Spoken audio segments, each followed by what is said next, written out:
اور ایک گیت میں بھی ہم گاتے ہیں رات کالی بیت گئی ہے، تو کالی رات بیت جاتی ہے اور یسوع مسیح ہماری زندگی میں آ کے معجزے کرتا ہے. پریز دی لارڈ.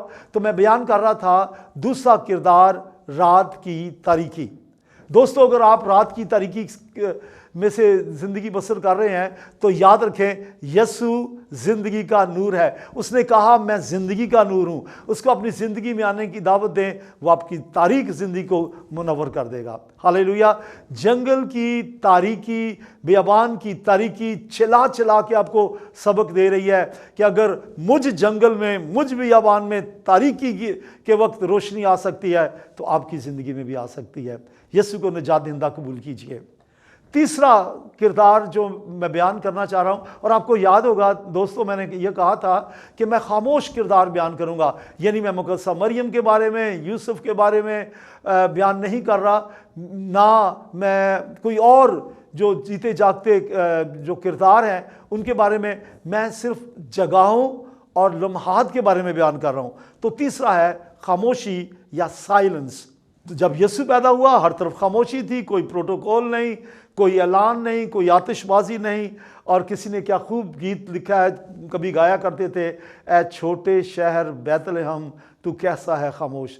خاموشی میں خداوند جو ہے وہ پیدا ہوا، خدا کا معجزہ ہوا اور یسوع مسیح نے اس خاموشی کو توڑ دیا، ایک سکوت جو تھا اس کو توڑ دیا. ایسا واقعہ ہمیں اولڈ ٹیسٹمنٹ میں بھی ملتا ہے. خروج کی کتاب کے 14ویں باب میں ہم دیکھتے ہیں کہ جب بنی اسرائیل قوم بحر کلثم کو عبور کرنے کے لیے بالکل قریب پہنچ گئی تو بنی اسرائیل قوم جو ہے وہ چلا رہی تھی، رو رہی تھی کہ یہ کیا ہوگا، پیچھے فوجیں ہیں، آگے سمندر ہے، ہم ڈوب جائیں گے. تو موسیٰ نے کہا چپ چاپ کھڑے ہو کر خداوند کے جلال کو دیکھو. اور یہاں میں تھوڑے سے ایک دو الفاظ پڑھ بھی دیتا ہوں. تب موسیٰ نے لوگوں سے کہا ڈرو مت، چپ چاپ کھڑے ہو کر خداوند کی نجات کے کام کو دیکھو. اور آخر میں لکھا ہے خداوند تمہاری طرف سے جنگ کرے گا اور تم خاموش رہو گے. پریز دی لارڈ. تو اس خاموشی میں جب وہ خاموش تھے انہوں نے بحر کلثم کو عبور کیا. یاد رکھیں اگر آپ خاموشی سے اپنے دل میں یسوع کو آنے کی دعوت دیں گے تو وہ آپ کی خاموشی کو ہنسی میں بدل دے گا. پریز دی لارڈ. بولے ہاللیلویا. چوتھا کریکٹر لیونگ بینگ ہے اور اس کا نام ہمیں معلوم نہیں ہے اور وہ ہے سرائے کا مالک. بہت کم لوگ اس پہ بات کرتے ہیں لیکن میں سرائے کو جو مالک ہے اس کے بارے میں بات کروں گا. اس نے جگہ نہ دے کر بھی ایک بڑا کارنامہ کیا. اس کا انکار جو ہے وہ بڑی اہمیت کا حامل ہے. اس نے کہا سوری میرے سرائے میں there is no place in my inn. تو یہاں اس کا جو انکار ہے وہ انکار جو ہے اسی نے یہ ممکن کیا کہ پروفیسیز کمپلیٹ ہوتی ہیں اور یسوع مسیح ایک ادنا اور گھٹیا جگہ پہ پیدا ہوتا جہاں پہ جانور چارہ کھاتے ہیں. اگر وہ انکار نہ کرتا تو یسوع چرنی میں جنم نہ لیتا. لیکن پھر بھی میں خوش ہوں اس بات سے کہ یسوع کو جگہ تو ملی اور وہ سرائے کے پاس ہی تھی. تو چرنی ایسی جگہ جہاں جانور چارہ کھاتے ہیں، جہاں کوئی خوبصورتی نہیں ہے، جہاں جانوروں کی بدبو ہوتی ہے، کوئی بلب نہیں جل رہا ہوتا، تاریکی بھی ہوتی ہے اور خاموشی بھی، جن کا میں پہلے بھی ذکر کر چکا ہوں. اور سرائے کا مالک جو ہے اس کا انکار بظاہر تو رد کرنا معلوم ہوتا ہے مگر اس کا انکار اہمیت کا حامل ہے. یاد رکھیں جب ایک دروازہ بند ہوتا ہے تو دوسرا دروازہ کھل جاتا ہے. جو دروازہ خدا نے آپ کے لیے نہیں کھولا، اگر آپ کو کھلا ہوئے بھی نظر آتا ہو، لیکن یاد رکھیں خداوند سے پوچھیں کہ خداوند میرے لیے تو نے دروازہ کون سا کھولا ہے. تو سرائے کے مالک کا انکار جو ہے اس نے ایک دروازہ بند کر دیا کیونکہ ایک اور دروازہ کھلا تھا اور وہ چرنی کا دروازہ تھا. پریز دی لارڈ. کہیے ہاللیلویا. تو ایک دروازہ کھل جائے تو پریشان نہ ہو، جب ایک طرف سے انکار ہو تو پریشان نہ ہو. میں خادموں سے بات کرنا چاہتا ہوں. خادموں، میرے دوستوں، میرے ہم خدمت بھائیوں اور بہنوں، میں آپ سے کہنا چاہتا ہوں اگر خدمت کے میدان میں کہیں آپ سے کسی فیسلٹی کے لیے انکار کر دیا جائے تو یاد رکھیں خداوند نے آپ کے لیے اور بڑی راہیں جو ہے وہ بنائے رکھی ہیں، بہت سی جگہیں اس نے مقرر کر رکھی ہیں جہاں خداوند آپ کو استعمال کرے گا. ہاللیلویا. پریز دی لارڈ. اور جب کوئی دروازہ خدا کی طرف سے بند ہوتا ہے تو خدا کے منصوبے مکمل ہوتے ہیں. بعض اوقات انکار جو ہے وہ کسی عظیم مقصد کے لیے ہوتا ہے. آئیں اس کرسمس پر دل کی سرائے کو کھولیں، مسیح یعنی جو ہمارا نجات دہندہ ہے اس کے کاموں کے لیے اپنے دل کا دروازہ کھولیں، اور خدا ناموافق حالات میں بھی آپ کے لیے بڑا زبردست دروازہ کھول دے گا۔ تو ایک اور کردار میں آپ کے سامنے بیان کرنا چاہتا ہوں، اور وہ بھی خاموش کردار ہے، and that is the star, جس کو ہم کرسمس اسٹار بھی کہتے ہیں، ستارہ۔ متی کی انجیل اس کا 2 باب 9-10 آیت میں ہم دیکھتے ہیں کہ مجوسی ایک ستارے کو دیکھ کر پہلے تو وہ بادشاہ کے محل تک آئے، لیکن وہی ستارہ بعد میں عین اس جگہ پر مجوسیوں کو لے گیا جہاں یسوع مسیح اور اس کی ماں تھی۔ تو ستارہ جو ہے اس نے خدا کی فرمانبرداری کی، وہ اپنی روشنی چمکاتا رہا اور مجوسی اس روشنی میں چلتے رہے۔ لیکن سب سے بڑی بات جو ہے، جب خدا کسی کو حکم دیتا ہے، کسی بے جان کو بھی حکم دیتا ہے، تو وہ اس کے حکم کو مانتے ہیں۔ آپ کو یاد ہے کہ خدا نے حکم دیا ایک بڑی مچھلی کو کہ جا کر جو نبی ہے، میرا نبی یونا نبی، اس کو نگل لے، اس نے نگل لیا۔ پھر حکم ملا اس کو اگل دے، اس نے اگل دیا۔ اور یہ بھی یاد رکھیں کہ مچھلی کو حکم تھا کہ اسے ضرر نہ پہنچانا۔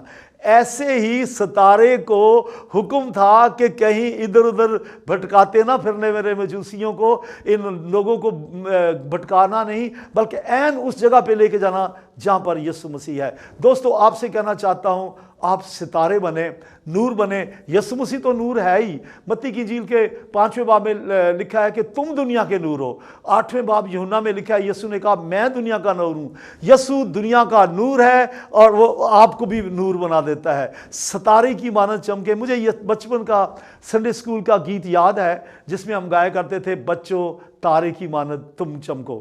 تو پھر تارے کی مانند چمکیں، نور بنے، اور ان بھٹکے ہوئے لوگوں کو جو مسیح کو نہیں جانتے، جو گناہ میں پڑے تڑپتے اور کرا رہے ہیں، خادموں، ایمانداروں، میری بہنوں اور بھائیوں، لوگ آپ کا انتظار کر رہے ہیں، کاش کہ کوئی آئے انہیں راہ راست پہ لے کے آئے۔ جیسے ستارہ مجوسیوں کو لے کر اس جگہ پر لے گیا جہاں پہ یسوع مسیح تھا، ویسے آپ لوگوں کو یسوع کے پاس لائیں۔ بولے ہاللیلویہ۔ نور بنے۔ راستہ خواہ کتنا بھی کٹھن کیوں نہ ہو، راستہ خواہ کتنا بھی دشوار گزار کیوں نہ ہو، کتنی بھی تاریکی کیوں نہ ہو، کتنی بھی خاموشی کیوں نہ ہو، ستارے بن کے لوگوں کو مسیح کے پاس لائیں۔ فلپیوں 2 باب کی 14-15 آیت میں ہمیں ملتا ہے جہاں پہ لکھا ہے کہ چراغوں کی مانند دکھائی دو۔ تو دوستو، چراغوں کی مانند دکھائی دیں، اور لوکا کی انجیل میں لکھا ہے تمہارے چراغ جلتے رہیں۔ تو ہم منور رہیں، ہمارے چراغ جلتے رہیں، ہم منور ہوں، ہم ستارے بن کے لوگوں کو مسیح کے پاس لے کے آئیں۔ پریز دی لارڈ۔ اور پھر ایک اور گیت مجھے یاد آ گیا، سنڈے اسکول میں ہم گاتے تھے، اور وہ تھا، پیارے پاکستان میں لائیں گے ہم نور، اس کا سب اندھیرا جلدی ہوگا دور۔ آپ اس کے اندھیرے کو دور کریں گے۔ آپ نور ہیں، یسوع نور ہے، ستارے کی مانند، جیسے وہ مجوسیوں کو لے کے آیا، بھٹکے ہوئوں کو مسیح کے پاس لائیں۔ پریز دی لارڈ۔ بولے ہاللیلویہ۔ اور متی کی انجیل کے 5ویں باب میں لکھا ہے، تمہاری روشنی آدمیوں کے سامنے چمکے۔ اس دنیا میں ہر طرف تاریکی ہے، لوگ گناہ میں پڑے ہوئے ہیں۔ آپ کی روشنی چمکنی چاہیے، آپ کا نور چمکنا چاہیے، لوگ آپ کو دیکھ کے خداوند کے جلال کو ظاہر کریں۔ اور یہ جو روشنی ہے یہ چھپ کے نہیں ہے۔ یسوع نے کہا کہ چراغ جلا کر پیمانہ کے نیچے نہیں رکھتے، اونچی جگہ پہ رکھتے ہیں تاکہ آنے جانے والے لوگوں کو روشنی ملے۔ آپ ایسے ہی منور ہو کر لوگوں کو روشنی کا راستہ دکھائیں، بھولے بھٹکوں کو مسیح کے پاس لائیں، کمزوروں کو مسیح کے پاس لائیں۔ اور جیسے چرواہے جو ہیں انہوں نے نور دیکھا، اور وہ اس نور میں انہوں نے ایک آواز سنی، اور آواز یہ تھی، آج بیت لحم میں تمہارے لیے ایک منجی پیدا ہوا ہے۔ آپ سے کہنا چاہتا ہوں کہ یسوع نور ہے، اور آپ کو پیغام دے رہا ہے کہ میں نور ہوں۔ اس نور کو لے کر یسوع مسیح کے پاس لوگوں کو لے کے آئیے۔ پریز دی لارڈ۔ بولے ہاللیلویہ۔ آپ کو میں خوشخبری دینا چاہتا ہوں، وہی خوشخبری جو 2000 سال سے دی جا رہی ہے۔ یسوع پیدا ہو چکا ہے، یسوع جنم لے چکا ہے۔ وہ ایک ادنا جگہ پہ آیا، لیکن اب وہ ادنا جگہ پہ نہیں ہے، اب خدا کے دائیں ہاتھ بیٹھا ہے اور جاہ و جلال کے ساتھ آنے والا ہے۔ یہ کرسمس آپ کو یاد دلاتا ہے کہ جیسے یسوع مسیح چرنی میں پیدا ہوا، آپ کی زندگی میں پیدا ہو سکتا ہے۔ جب آپ اپنی زندگی میں یسوع کو